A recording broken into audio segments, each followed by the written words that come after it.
Hi friends, welcome to my the beauty style channel. இன்றைக்கி நம்ம சேனலில் பார்க்க போகிறது பியூட்டிஷியன் கோர்ஸோட ஃபஸ்ட்டு கிளாஸ் பார்க்க போகிறோம்.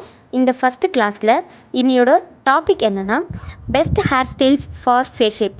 அதாவது எந்தெந்த ஃபேஸுக்கு எந்தெந்த ஃபேஸ் ஷேப்புக்கு ஏற்றாப்புல எந்தெந்த ஹேர் ஸ்டைல் பண்ணால் நல்லாயிருக்கும் அப்படிங்கிறத ஐடென்டிஃபை பண்ணி இதில் தெரிஞ்சுக்கலாம். இந்த வீடியோவை கவனமாக பாருங்கள். பியூட்டிஷியன் கோர்ஸில் மெயினாக என்ன தேவைன்னா நோட் அண்ட் பென். ஏன்னா அந்த நோட் அண்ட் பென் எடுத்து நான் சொல்கிறத நோட் பண்ணிக்கோங்க. ஏன்னா நோட் பண்ணுறதுங்கிறது உங்களுக்கு இப்போ இல்லாட்டியும் ஃப்யூச்சரில் கண்டிப்பாக உங்களுக்கு யூஸ் ஆகும். நான் படித்ததெல்லாம் எப்படி மறந்து போகாமல் இருக்குன்னா நான் நோட் பண்ணி வச்சதுனால அதை வச்சு இப்போ நான் உங்களுக்கு அதை சொல்ல முடியுது. அதனால நோட் பண்ணிக்கிறது இம்பார்ட்டண்ட்டான ஒன்றுன்னு சொல்லலாம். பெரிய பியூட்டிஷியன்லாம் மேக்கப்புக்கு போயிட்டு வருவாங்க. மேக்கப்புக்கு இம்பார்ட்டண்ட்டான ஒன்றுனா ஹேர் ட்ரெஸ்ஸிங் அண்ட் மேக்கப் தான். நீங்கள் ஒரு நாள் மேக்கப் பண்ண போகிறீங்கன்னா எந்தெந்த மாதிரியான ஃபேஸ்க்கு எந்தெந்த மாதிரியான ஹேர் ஸ்டைல் பண்ணணும்னு உங்களுக்கு தெரிஞ்சிருக்கணும். இதில் அவங்களுக்கு பிடிச்ச ஹேர் ஸ்டைலோ நமக்கு பிடிச்ச ஹேர் ஸ்டைலோ பண்ணக்கூடாது. அப்படி பண்ணுனா அந்த ஹேர் ஸ்டைலோடு சேர்ந்து அந்த மேக்கப்பும் கொலாப்ஸ் ஆகிடும். ஸோ இந்த நாலேஜ் உங்களுக்கு அதிகமாக இருக்கணும். இதை நம்ம கற்றுக்கிட்டோம்னா நமக்கே அது யூஸாக இருக்கும். நமக்கு எந்த மாதிரியான ஃபேஸ் இருக்குது, எந்த மாதிரியான ஹேர் ஸ்டைல் பண்ணால் நமக்கு நல்லாயிருக்கும் அப்படிங்கிறத நமக்கு தெரிஞ்சுக்கலாம். ஃபஸ்ட்டே நான் ஏன் இந்த டாபிக் எடுத்திருக்கேன்னா ஃபஸ்ட்டே ஈஸியாக சொல்லிக் கொடுக்கலாம் அப்படின்னு தான் அந்த டாபிக் எடுத்தேன். முக்கால்வாசி பேர் பியூட்டிஷியன் கோர்ஸில் ஃபஸ்ட்டு இருக்கிற டாபிக் த்ரெட்டிங் தான். த்ரெட்டிங் கொஞ்சம் கஷ்டமாக இருக்கும். அதனால தான் ஃபஸ்ட்டு இந்த டாபிக் எடுத்தேன். ஸோ இந்த வீடியோவில் எந்தெந்த மாதிரியான கேஸ்க்கு எந்தெந்த மாதிரியான ஹேர் ஸ்டைல் பண்ணலாம் அப்படிங்கிறது தெரிஞ்சுக்கலாம். ஃபஸ்ட்டு எத்தனை வகையான என்னென்ன மாதிரியான ஃபேஸ் ஷேப் இருக்குது அப்படிங்கிறது தெரிஞ்சுக்கலாம். டோட்டலாக 6 வெரைட்டி ஆஃப் ஃபேஸ் ஷேப்ஸ் இருக்குது. அது என்னென்ன அப்படிங்கிறத ப்ரீஃபாக பார்ப்போம். Oval, circle, rectangle, heart, diamond, square அப்படின்னு 6 வெரைட்டி ஆஃப் ஃபேஸ் ஷேப்ஸ் இருக்குது. ஒவ்வொரு ஷேப்புக்கும் எந்த மாதிரியான ஹேர் ஸ்டைல் பண்ணால் நல்லாயிருக்கும் அப்படிங்கிறத தனித்தனியாக பார்க்கலாம். இப்போ நீங்கள் பார்க்குற ஷேப் என்னென்னா ஓவல் ஷேப். இந்த ஷேப்பில் உள்ளவங்களுக்கு முக்கால்வாசி எல்லா ஹேர் ஸ்டைலுமே செட் ஆகும். இருந்தாலும் ரொம்ப நல்லா செட் ஆகிற ஹேர் ஸ்டைல்னால் ஒரு 3 ஸ்டைல் இருக்குது. அது என்னென்னு பார்க்கலாம். இப்போ நீங்கள் பார்க்குற இந்த ஹேர் ஸ்டைல் இந்த ஓவல் ஃபேஸுக்கு செட் ஆகும். அது என்னென்னா medium length hair, light waves, bob. இந்த 3 ஹேர் ஸ்டைலும் உங்களுக்கு ஓவல் ஷேப் ஃபேஸ் இருந்துச்சுன்னா இந்த ஹேர் ஸ்டைல் ரிலேட்டடாக உள்ள ஹேர் ஸ்டைல் செட் ஆகும். இப்போ நீங்கள் பார்க்குற ஷேப் சர்க்கிள் ஷேப், அதாவது ரவுண்ட் ஷேப். இந்த மாதிரி ரவுண்ட் ஃபேஸுக்கு லாங் ஹேர் நல்லாயிருக்கும். ஷார்ட்டாக கட் பண்ணிடக்கூடாது. உங்கள் கன்னத்துக்கு மேலே இருக்கிற அளவுக்கு ஷார்ட்டாக கட் பண்ணிடக்கூடாது. அப்படி கட் பண்ணிட்டா உங்கள் ஃபேஸுக்கு செட் ஆகாது. ஸோ இந்த ஷேப்புக்கு சூட் ஆகிற 3 ஹேர் ஸ்டைலை பார்க்கலாம். இந்த 3 ஹேர் ஸ்டைல் தான் ரவுண்ட் ஃபேஸுக்கு செட் ஆகும்.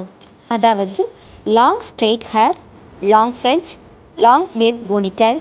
இது 3மே நல்லா செட் ஆகும். ஃப்ரண்டில் உள்ள ஹேரை கட் பண்ணி விட்டாலும் ரொம்ப நல்லாயிருக்கும். ரவுண்ட் ஷேப்புக்கு இந்த ஹேர் ஸ்டைல்லாம் சூட்டபிளாக இருக்கும். இப்போ நீங்கள் பார்க்குற இந்த ஷேப் ஸ்கொயர் ஷேப். இந்த ஷேப் உள்ளவங்க எந்த மாதிரி ஹேர் ஸ்டைல் வச்சா ரவுண்ட் ஷேப் வரும் அப்படின்னு பார்த்து அதற்குரிய ஸ்டைலில் பண்ணணும். அது என்னென்னு நான் காட்டுற பாருங்கள்.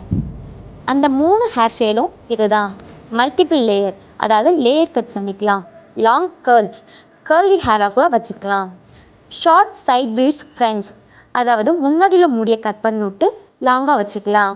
இப்போ நீங்கள் பார்க்குற shape diamond and heart shape, அதாவது நீட்ட முகம் உள்ளவங்க ஹேரை தூக்கி சீவக்கூடாது. இந்த 3 ஹேர் ஸ்டைலை நீங்கள் ஃபாலோ பண்ணிங்கன்னா சூப்பராக இருக்கும். அந்த 3 ஹேர் ஸ்டைல் என்னென்னா medium length flow, medium length girls, ஷார்ட்டாகவும் கட் பண்ணிக்கலாம். சைட் போனிடெயில், உங்கள் ஃபேஸுக்கு தகுந்த மாதிரி முன்னாடி ஃப்ரெஞ்ச் வச்சுக்கலாம். ஃப்ரெஞ்ச் வச்சுக்கிறது கொஞ்சம் திக்காக வச்சுக்கிட்டா இன்னும் நல்லாயிருக்கும். ஸோ இந்த ஹேர் ஸ்டைல்ஸை நீங்கள் ஃபாலோ பண்ணுங்கள். எந்த மாதிரியான ஃபேஸ்க்கு எந்த மாதிரியான ஹேர் ஸ்டைல்ஸ் பண்ணலாம் அப்படின்னு பார்த்துருப்பீங்கன்னு நினைக்கிறேன். ஃபஸ்ட் டைம் உங்கள் ஃபேஸ் என்ன ஷேப்பில் இருக்குது அப்படின்னு கண்டுபிடிக்கிறது எப்படின்னு சொல்கிறேன். நிறையா பேருக்கு அவங்களோட ஃபேஸ் என்ன ஷேப்பில் இருக்குன்னு தெரியும். சில பேருக்கு கன்ஃபியூஸாக இருக்கும். எப்படி கண்டுபிடிக்கணும்னு சொல்கிறேன். கண்ணாடி முன்னாடி நின்று ஒரு மார்க்கரை எடுத்துகிட்டு போங்க. கண்ணாடி முன்னாடி நின்று நான் எங்கெங்கெல்லாம் மார்க் பண்ணியிருக்கணும் அந்த இடத்துலலாம் நீங்கள் பாயிண்ட் பண்ணிக்கோங்க. லாஸ்ட்டாக அந்த பாயிண்ட்லாம் நீங்கள் ஜாயின் பண்ணிங்கன்னா உங்கள் ஃபேஸ் என்ன ஷேப்பில் இருக்குது அப்படின்னு உங்களுக்கே தெரியும். அதை வச்சு நீங்கள் உங்கள் ஃபேஸை ஐடென்டிஃபை பண்ணிக்கலாம். இன்றைக்கி இந்த கிளாஸில் எந்த மாதிரியான ஃபேஸ் ஷேப் இருக்குது, எந்த மாதிரியான ஃபேஸ் ஷேப்புக்கு எந்த மாதிரியான ஹேர் ஸ்டைல் பண்ணலாம் அப்படிங்கிறத இந்த கிளாஸில் பார்த்துருப்போம். உங்கள் வீட்டில் நிறைய பேர் இருக்காங்கன்னா அவங்க ஃபேஸ் ஷேப் என்னன்னு பார்த்து அவங்க ஃபேஸுக்கு ஏற்றாப்புல ஹேர் ஸ்டைலை சூஸ் பண்ணி அவங்களுக்கு ட்ரை பண்ணி பாருங்கள். அந்த மாதிரி பண்ணிங்கன்னா கமெண்ட்ஸில் சொல்லுங்கள். வேறு எதுவும் டவுட் இருந்தால் எனக்கு கமெண்டில் கேளுங்க. இன்றைக்கி ஹேரை பேஸ் பண்ணி வீடியோ போட்டதுனால ஹேரை வச்சு 2 டிப்ஸ் சொல்கிறேன். தலைமுடி உதிர காரணம் என்ன? தலைமுடி உதிர்றதுக்கு காரணம் அதிகப்படியான விட்டமின் தலைமுடிகளுக்கு கிடைக்கிறதில்ல. அதனால் விட்டமின்ஸ் உள்ள வெஜிடபிள்ஸ் அண்ட் ஃப்ரூட்ஸை ஃபுட்டோடு எடுத்துக்கலாம். விட்டமின்ஸ் டேப்லெட்டை அவாய்ட் பண்ணிக்கிறது நல்லது. 2வது டிப் என்னென்னா, தலைமுடியோட நுனியில் வெடிக்கிறதுக்கு காரணம் என்ன? அதுக்கு காரணம் நம்ம தலைமுடியை ட்ரையாக வச்சுக்கிறது தான். எண்ணெய் பசை இல்லாமல் ட்ரையாக இருக்கிறதுனால தலைமுடியோட நுனியில் வெடிப்பு விழுக்கும். இன்னொன்று என்னென்னா, டிடர்ஜென்ட் உள்ள ஷாம்புவை யூஸ் பண்ணக்கூடாது. வெயிலில் போனாலும் முடி நுனியில் வெடிப்பு விழுக்கும். இதெல்லாம் கொஞ்சம் குறைச்சாலே முடியில் உள்ள நுனி வெடிக்காமல் இருக்கும், முடியும் கொட்டாமல் நல்லா இருக்கும். இந்த டிப்ஸ் அண்ட் வீடியோ உங்களுக்கு யூஸ்ஃபுல்லாக இருந்தால் சப்ஸ்கிரைப் பண்ணுங்கள், லைக் பண்ணுங்கள், உங்கள் ஃப்ரெண்ட்ஸுக்கு ஷேர் பண்ணுங்கள். தேங்க்யூ.